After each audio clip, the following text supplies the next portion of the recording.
রহমানির রহিম। আমি মোহাম্মদ রবিন আহমেদ, প্রভাষক তথ্য ও যোগাযোগ প্রযুক্তি, ন্যাশনাল পাবলিক কলেজ, ময়মনসিংহ। প্রিয় শিক্ষার্থীরা, আশা করছি সকলেই ভালো আছো। আজকে তোমাদের আইসিটি বই থেকে আমি একটি টপিক নিয়ে তোমাদের সাথে কথা বলবো। আশা করছি সবাই মনোযোগ সহকারে আমার কথাগুলো শুনবে এবং আমার বিষয়টি বোঝার চেষ্টা করবে।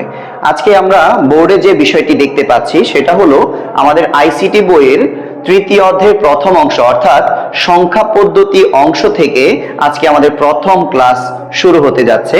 আমরা আজকে যে বিষয়টি নিয়ে কথা বলবো সেটি হলো ডিজিট বা অঙ্ক কি।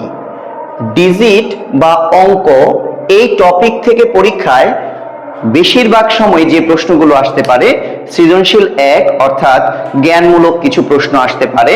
ডিজিট কাকে বলে অথবা অঙ্ক কাকে বলে। এমসিকিউ এর ক্ষেত্রে টপিকটি খুবই গুরুত্বপূর্ণ। অনেক সময় দেখা যায় এই টপিক থেকে এমসিকিউ আসতে পারে যে অঙ্ক কয়টি অথবা ডিজিট কয়টি। আমরা এই প্রশ্নগুলোর সমাধান আজকে আমাদের ক্লাসের মাধ্যমে আমরা সমাধান করে নিব।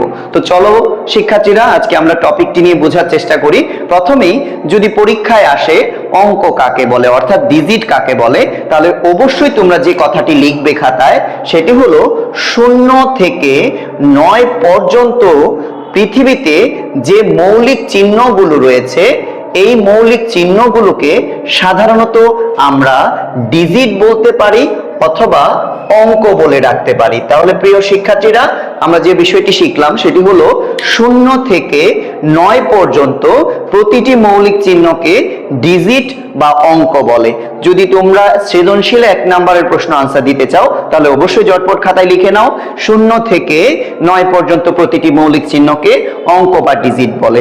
তাহলে আমরা যদি এখন দেখি 0 থেকে 9 পর্যন্ত আমাদের মোট মৌলিক সংখ্যা কয়টি রয়েছে, তাহলে অবশ্যই তোমরা আনসার করতে পারবে আমাদের মোট মৌলিক সংখ্যা রয়েছে 10টি। তাহলে আমরা কি শিখলাম? একটি এমসিকিউ প্রশ্নের উত্তর শিখলাম। 0 থেকে 9 পর্যন্ত মৌলিক চিহ্ন কয়টি? 10টি।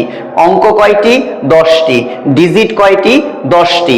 তাহলে আমরা অবশ্যই যেন পরীক্ষায় এই এমসিকিউটি আনসার করতে পারি।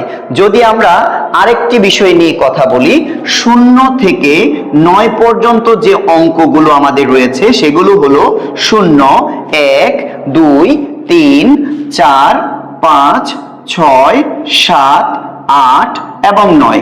এই যে মোট 10টি চিহ্ন আমাদের সামনে আসছে, এই 10টি চিহ্নকেই আমরা অঙ্ক বা ডিজিট বলতে পারবো। দেখো শিক্ষার্থীরা, একটি অঙ্কের সাথে আরেকটি অঙ্কের কোনো ধরনের মিল থাকবে না, কেউ কারোর সাথে কোনো ধরনের একই রকম হতে পারবে না। তাহলে যারা একই রকম হতে পারে না তাদেরকে আমরা মৌলিক চিহ্ন বা তাদেরকে আমরা অঙ্ক বা ডিজিট বলে ডাকতে পারবো। তাহলে প্রিয় শিক্ষার্থীরা, এখান থেকে যদি আরো একটি এমসিকিউ আসে যে অঙ্ক কিরকম হতে পারে, আমরা অবশ্যই আনসার করব অঙ্ক অপরিবর্তনশীল। অর্থাৎ যদি প্রশ্ন আসে অঙ্ক দিয়ে কি তৈরি করা যাবে, তাহলে আমরা প্রশ্নের আনসার করতে পারবো অঙ্ক দিয়ে সংখ্যা তৈরি করা যাবে। তাহলে প্রিয় শিক্ষার্থীরা, আজকে যে টপিকটি নিয়ে আমরা কথা বলেছি অঙ্ক বা ডিজিট, তাহলে এই টপিক থেকে যেন আমরা অবশ্যই পরীক্ষায় এমসিকিউ প্রশ্ন আসলে সুন্দরভাবে আনসার করতে পারি এবং 1 নম্বরের সৃজনশীল প্রশ্নের আনসার করতে পারি। তাহলে সকলেই ভালো থাকো। আল্লাহ হাফেজ।